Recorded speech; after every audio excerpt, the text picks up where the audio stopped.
Hello, dear students. The only thing which I like is that all my students should always smile.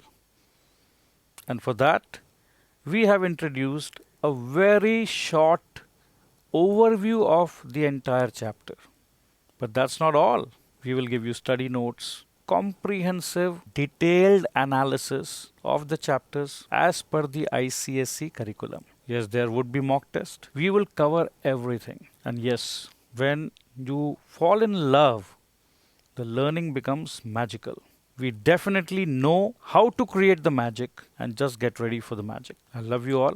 Bajrang Kumar Garg, founder, Gen Z EdTech. Keep smiling. Welcome to The Explainer. Today, we're going to dive into the story of how a single political decision managed to light a nationwide firestorm, completely transforming India's fight for freedom from polite requests into a revolutionary demand.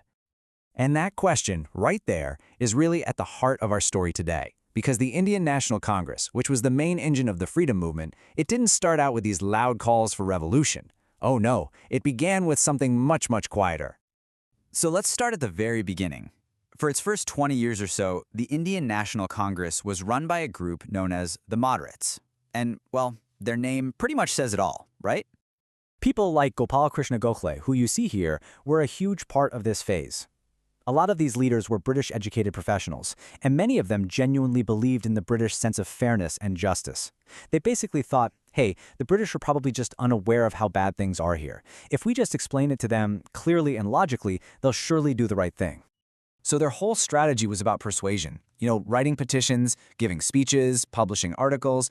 And if you look at what they were asking for, they weren't saying, British go home. Not at all. They were asking for reforms, things like getting more Indians into government jobs, getting rid of unfair laws, and, crucially, stopping the economic policies that were just draining India's wealth and sending it to Britain. But after years and years of these polite requests and getting basically nowhere, a new, much more assertive group started to rise up, and they began to question the entire strategy of the moderates. And this right here, it just lays out the difference perfectly. On one side, you've got the moderates, hoping for reforms by writing petitions. And on the other, you have this new group, who people started calling the extremists or the radicals. Their goal was totally different, Swaraj, or complete self-rule. And their methods weren't about asking, they were about demanding, using things like strikes, boycotts, and getting the masses out onto the streets. And now you can put some faces to those ideas. On one side, you have the calm, by-the-book approach of Gokhale. And on the other, the fiery new energy of Lala Lajpat Rai, Bal Gangadhar Tilak, and Bipin Chandra Pal, the trio that became famously known as Lal Bal Pal. And this powerful quote from Bal Gangadhar Tilak, man, it just perfectly captured this new spirit. Freedom was no longer something you politely asked for from a foreign ruler. It was your birthright, something you had to claim. This one sentence became the rallying cry, the anthem, for a whole new generation of Indian nationalists. Okay, so you have these two camps, right? The polite askers and the loud demanders. So what was the tipping point? What event lit the fuse and pushed these more radical ideas right into the mainstream? Well, it all came down to a single fateful decision made by the British administration. The spark came from this guy, Lord Curzon, the British Viceroy of India.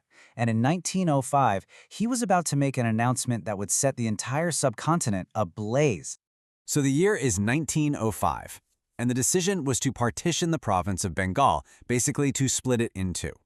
Now you have to understand, Bengal wasn't just any province. It was the biggest, the most populated, and most importantly, it was the absolute nerve center of Indian nationalism.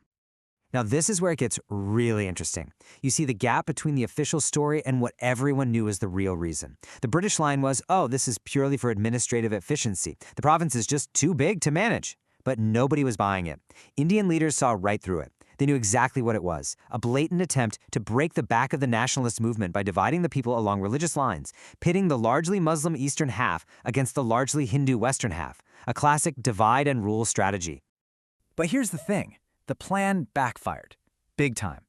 Instead of dividing the people of Bengal, the partition united them like never before in just pure outrage.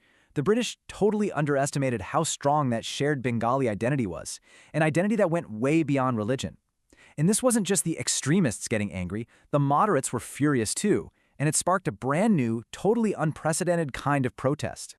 And out of all that anger, two really powerful new tactics just exploded onto the scene and swept across the country: Swadeshi and boycott.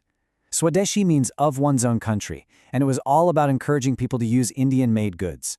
And boycott was the other side of that coin, a massive coordinated refusal to buy British goods. This was about hitting them right where it hurts, their wallet. It was an economic war designed to build up Indian industries while crippling British businesses. So all those methods the extremists had been talking about, suddenly everyone was doing them. The freedom struggle literally moved out of the meeting rooms and onto the streets. You had massive public demonstrations, huge processions, and bonfires of foreign goods. People started setting up their own national schools and colleges to replace the ones controlled by the government. It was this whole program for self-reliance and an incredible show of national unity. So what's the big takeaway here? What was the ultimate impact of all this? Well, this one event didn't just cause a protest. It fundamentally changed the very DNA of the Indian freedom struggle. The partition of Bengal basically proved to a huge number of Indians that the British government was not going to be swayed by petitions and nice speeches. The only way forward was through direct action and self-reliance. The age of the moderates had, for all intents and purposes, come to an end. The age of mass struggle had just begun. The movement had found its fire, for sure. Those extreme methods were now the new normal. And this really set the stage for the next 40 years of conflict, of sacrifice, all on that long, tough road to Swaraj.